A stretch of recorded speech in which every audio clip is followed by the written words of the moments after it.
Hi, my name is Scott Crows and I'm an anatomy and physiology instructor at Shasta College. In this part of our video series of understanding the coronavirus vaccine, I'll focus on three interrelated areas. First, we'll look at the structure and function of DNA and mRNA and how proteins are produced in your cells. This is going to provide a solid basis of understanding of how the coronavirus infects your cells and how mRNA vaccines work to protect you against the coronavirus. So let's begin by going over the basics of DNA and mRNA. The genetic instructions for how to build us and keep our cells alive is stored within the nucleus of our cells in structures known as chromosomes. Chromosomes consist of the genetic material known as DNA, which stands for deoxyribonucleic acid and is made of the building blocks called nucleotides, often represented by the letters T, A, G, and C. The pairing and binding of these nucleotides give the classical double helix structure that DNA is known for.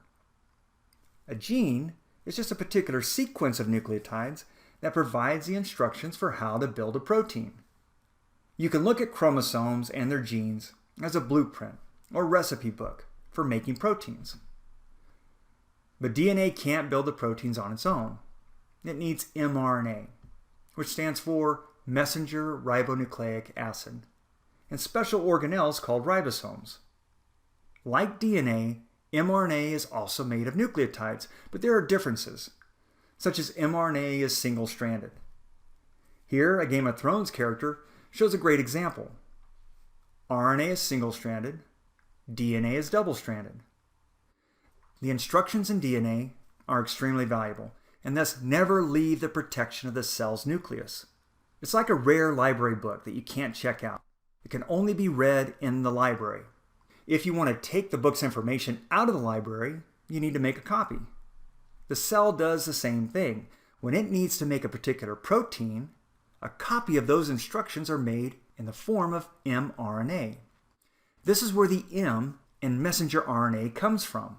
It's an instructional message from the DNA on how to make the protein. The beauty of mRNA, though, is that it can leave the nucleus. Once in the cytoplasm, organelles called ribosomes bind to mRNA, read the instructions, and assemble the protein. The mRNA is temporary. Once enough of the proteins are made, the mRNA is broken apart. Now that you have an understanding of how proteins are made, we next look at how the coronavirus infects your cells.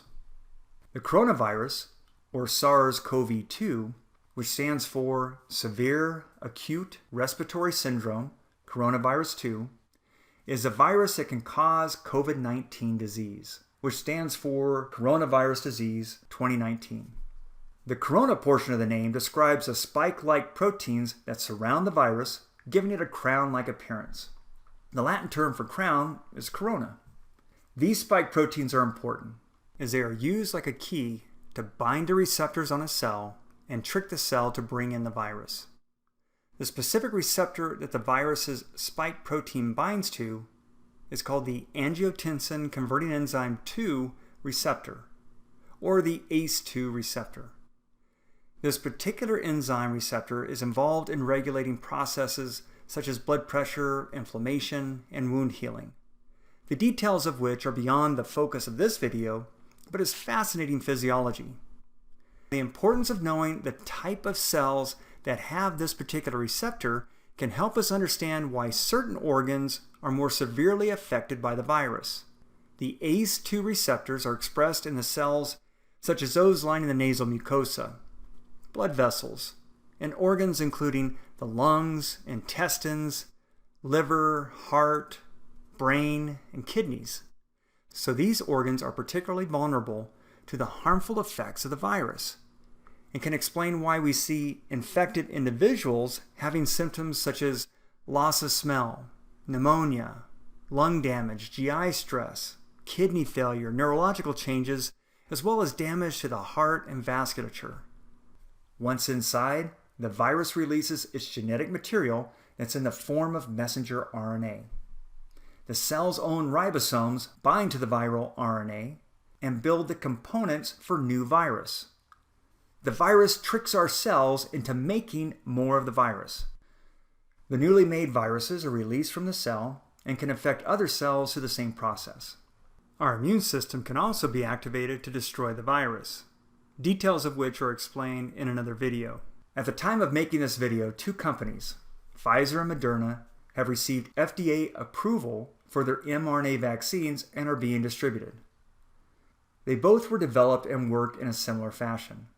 To make the vaccine, scientists isolated the portion of the coronavirus mRNA genome that has the instructions for making just the spike protein.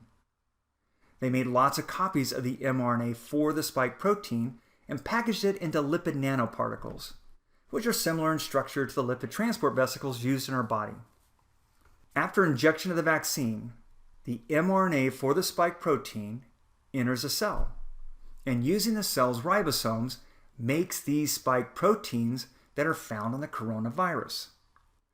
These spike proteins can then be used to train our immune system to recognize and kill the actual coronavirus if we come into contact with it, and thus protects us from becoming sick. The cells of our immune system can be activated in multiple ways, which depends on the specific cell type and how they come into contact with the virus, or in the case of mRNA vaccines, how they come into contact with the spike protein.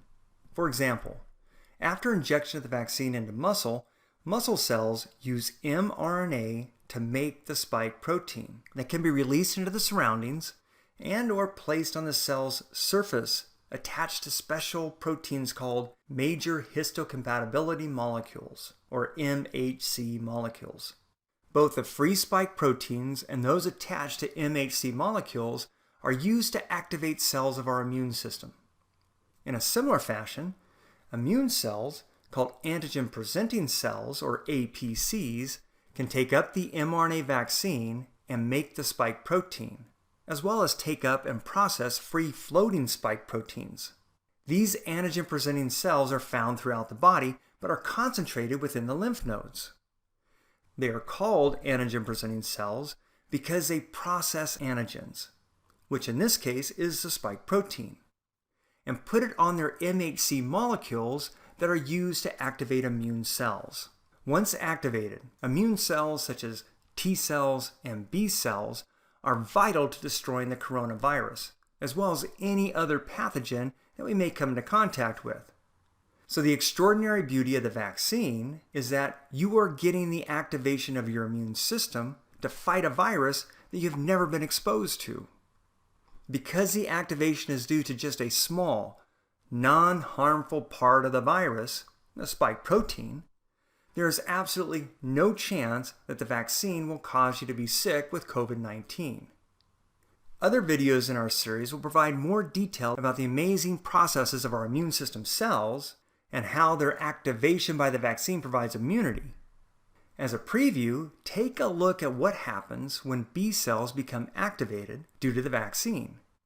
They divide and become memory cells and plasma cells. The memory cells can provide months to years of immunity, and the plasma cells make antibodies that have a variety of functions to combat the virus. For example, if you should come into contact with the coronavirus, the antibodies will bind to the spike proteins and prevent the virus from attaching to the ACE2 receptors and entering your cells. It's like blocking a keyhole to the lock on your front door. If the key, or in this case a spike protein, is blocked from unlocking the ACE2 receptor door, the virus can't enter the cells. This gives time for other cells of your immune system to kill the virus.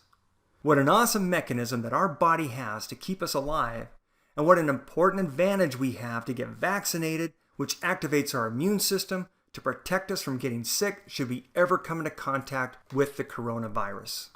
Details of immune system function and the way it attacks the coronavirus will be discussed in other videos of the series. It's important to note that these mRNA vaccines only contain instructions for making the spike protein, so you are never exposed to the virus and cannot get COVID-19 from the vaccine. The mRNA doesn't affect your DNA, as it never enters the nucleus and is degraded soon after the spike proteins are made. In our Shasta College Coronavirus Informational site, you'll find links to other videos that provide more details about the topics I covered. Thank you and stay safe.